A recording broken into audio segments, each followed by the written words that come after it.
Hi అండి, welcome back to my channel. మనం ఈరోజు ఇంట్లో శివారాధన చేసేటప్పుడు ఫస్ట్ మనం చేయాల్సిన పని ఏంటంటే, మనం ఉదయాన్నే లేచిన తర్వాత ఖచ్చితంగా ఇల్లంతా శుభ్రం చేస్తాము. మనం కూడా స్నానం చేసి కాలకృత్యాలు తెచ్చుకొని స్నానం చేసుకొని మంచి బట్టలు అయితే కట్టుకొని మనం పూజకైతే సిద్ధం అవుతాం కదండి. ఈ తర్వాత మనం ఏం చేయాలంటే, మనం మొదటగా పూజ స్టార్ట్ చేయకముందైనా సరే మనం సూర్యుడికి అర్ఘ్యం సమర్పించుకోవచ్చండి. ఎందుకంటే చాలామంది కాళ్ళు చేతులు కడుక్కొని కూడా సూర్య నమస్కారం చేసిన వారు ఉంటారు. అంటే ప్రత్యక్ష దైవం కదండి, మనం కాళ్ళు చేతులు కూడా కడుక్కొని కూడా సూర్య నమస్కారం చేసుకోవచ్చు, స్నానం చేయాలనే లేదు. అంటే అలా చేయడం అంటే పూర్వం పల్లెటూరులో కూడా ఇలా చేసేవారు. నేను అప్పుడు అనుకునేదాన్ని, ఇదే స్నానం చేయకుండా నమస్కారం పెడుతున్నారని. అలా చేయొచ్చటండి. ఎందుకంటే మనం ఖచ్చితంగా 20 సెకండ్లైనా మనం సూర్యుడికి ఎదురుగా నిలబడి సూర్య నమస్కారం చేసుకోవాలి. అయితే ఇలా సూర్యుడికి అర్ఘ్యం సమర్పించిన తర్వాత, అంటే ఇలా అర్ఘ్యం రోజు సమర్పించవచ్చు. లేదు అంటే ఆదివారం నాడు సమర్పించినా చాలండి.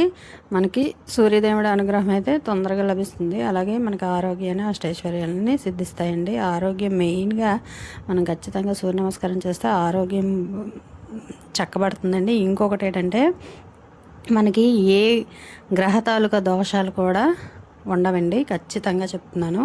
అయితే ఆరోగ్యపరంగా బాగుంటుంది. విద్యాబుద్ధులు కూడా తొందరగా వస్తాయి. పిల్లలందరికీ కూడా మంచి చదువులు అయితే వస్తాయండి.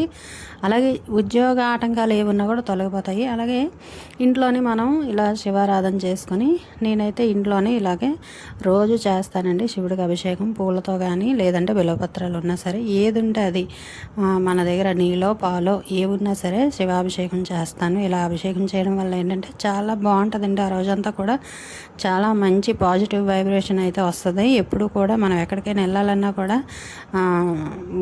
బద్ధకం వచ్చి అలాగా చేయొచ్చులే అని ఏమీ ఉండదు. తెల్లవారే లేచి వేగుజామున ఈ పూజ చేసుకున్న తర్వాత మనం ఏ పని చేయాలన్నా కూడా మనం ఆగమండి. లేదు నేను చేస్తాను అని చెప్పి వెళ్ళిపోతుంటాము. అంటే మనకి ఆ బద్ధకం అనేది అసలు ఉండదండి. ఖచ్చితంగా ఆ రోజంతా కూడా చలాకీగా మన పని మనం చేసుకుంటాము. అయితే ఇలా ఇంట్లోనే మనం బిల్వపత్రాలు పెట్టి మనం శివాభిషేకం చేసుకోవచ్చండి. అలాగే మనం అభిషేకం చేసిన తర్వాత స్వామివారికి నైవేద్యాలు ఇవన్నీ సమర్పించి మనం హారతి ఇచ్చి స్వామివారికి అయితే అభిషేకం చేసిన తర్వాత స్థానంలో పెట్టేయాలండి. స్థానంలో పెట్టి మనం అభిషేకాలు అయిన తర్వాత హారతి ఇచ్చి స్వామివారికి ధూపదీప నైవేద్యాలు సమర్పించాలి. అలా చేసిన తర్వాత మనం ఏం చేయాలంటే, ఆ అభిషేకం తాలూకా నీళ్లను కళ్ళు, నుదురు, గొంతుక్కి రాసుకోవాలటండి.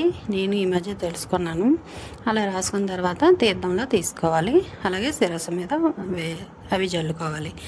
ఈ రకంగా చేస్తాంట చాలా మంచిదట. దాని తాలూకు ఫలితం కూడా ఉందండి. అవి కూడా నాకు తెలుసు, తర్వాత వీడియోలో చెప్తాను.